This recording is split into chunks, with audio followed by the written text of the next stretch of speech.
Que ce soit en langue des signes ou par la voix, chacun a pu s'entretenir avec les recruteurs de 25 entreprises. Une rencontre moins formelle qu'un entretien classique entre demandeurs d'emploi handicapés et entreprises. C'est le principe de cette 14e rencontre Handicafé. Quand l'économie ne va pas très bien,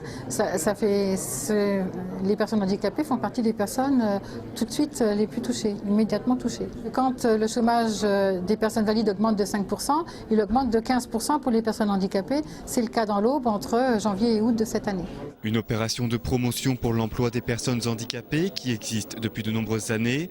Des agences d'intérim aux banques, en passant par les centres d'appel et les collectivités territoriales, les entreprises étaient bien présentes. D'autant plus qu'une loi oblige celles de plus de 20 salariés à avoir un minimum de 6% de travailleurs handicapés. Comme vous le savez, il nous faut les 6% nationaux. On ne les a pas. Je l'avoue, on doit être, sur toute la SNCF, on doit être à 3,40 je crois. Nous, au Technicentre de Romilly, on a 30 métiers différents.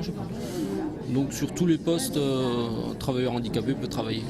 Des journées comme ça, c'est assez bénéfique pour la SNCF. Parce que on n'a pas déjà participé à des réunions comme celle-ci, mais pour tout le monde. Et souvent, les personnes handicapées ont peur de nous dire qu'elles sont reconnues RQTH.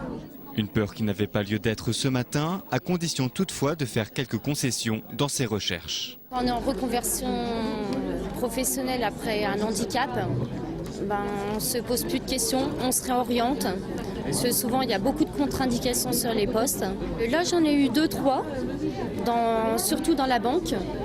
Mais sachant que je suis ouverte vraiment à d'autres possibilités. Je ne reste pas sur un poste défini. Il faut aller beaucoup plus loin, il faut rechercher. Des fois, il y a beaucoup de postes qu'on ne connaît pas.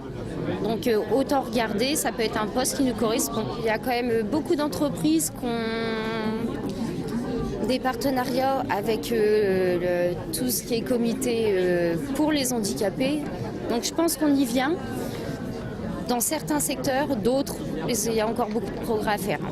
Les 126 candidats présents ont donc pu faire valoir leurs atouts, une manière de ne pas faire de ces candidatures des lettres mortes.